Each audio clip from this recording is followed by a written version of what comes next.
Ma usun, et kõigil, kellel on olnud natukenegi huvi maakeldri vastu, see on siis selline ehitis, kus säilivad teie toiduained ülihästi ja põhimõtteliselt üliodavalt. Neil inimestele on tuttav Revonia keldrikoja nimi. Üle 10 aasta on Revonia oma toodangu nii-öelda maa alla matnud. Tänase päeva seisuga hakkavad nad ka maa alt välja tulema. Ma kasutasin kaunis nii-öelda tugevat väljendit selle kohta, et Revonia keldrikoda on oma toodangu maa alla matnud, aga tegelikult see betoon pluss maapind peal on ilmselt inimeste seas väga populaarne.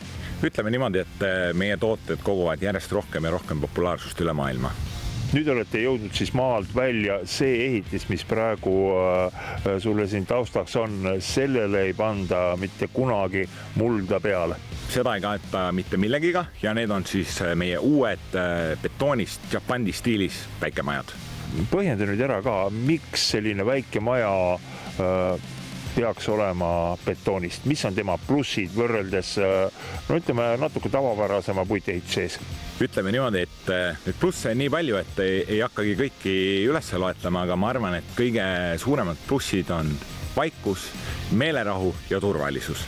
Vaikus, see on siis tagatud sellega, et meil on betoonsein.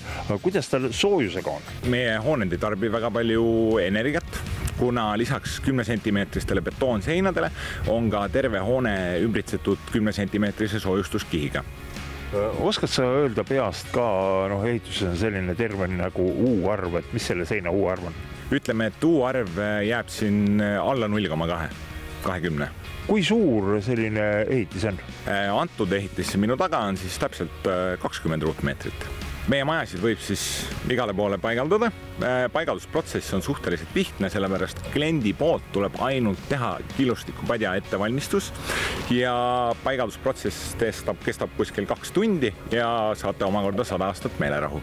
Ja seest on ta tehtud niimoodi, et elektrisüsteem on olemas, kanalisatsioon läheb välja, vesi on võimalik sisse tuua, kõik mugavused olemas. Täpselt nii, kõik tehnoühendused on valmis, siseviimistus on tehtud, köök on paigas, vannituba on viimistletud ja teil tuleb ka ainult voodi osta ja sisse kolida. Sirvisin teie kataloogi ka, et plekkatus on nüüd üks versioonidest, üks variantidest, aga looduslähedaseks minna, nii nagu teil ta siin praegu, see näidismaja on katakate vahel püsti pandud, on võimalus ka rohelise seina ja katusega teha? Täpselt niimoodi on küll. Katuste puhul on siis see, et meie teeme klientidele selle valmiduse ja ütleme, kliendid omakorda ostavad siis sellised muururullid, mis nad siis rullivad katuse peale laiali ja saavadki nautida sellist rohkem maalähedast keskkonda.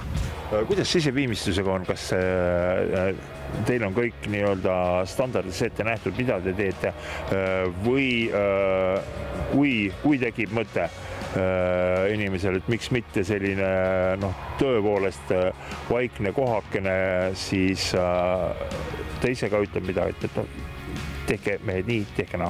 Kuna kogu see arendusprotsess, et jõuda nende väikemajade tootmiseni, võttis meil kuskil aasta aega, siis ma võin julgelt öelda, et kõik meie hooned on väga põhjalikult läbi mõeldud ja kui kliendil on soov midagi meie käest soetada, siis kindlasti saame konsulteerida, aidata, nõu pakkuda, vajadusel ka platsi külastada, nii-öelda pakkuda kliendile seda täisteenust.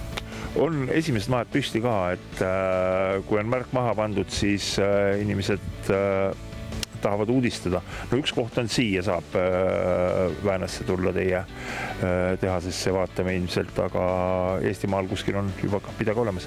Kuna alustasime toodete müümisega alles paar kuud tagasi, siis esimesed, valmis toodangud on siis pigem läinud väliturgudele, kuid meil on ka üks 10 ruutmeetrine maja veel viimaseid nädalaid Otepääl, mida saab Tehvandi Suusekeskusesse vaatama minna.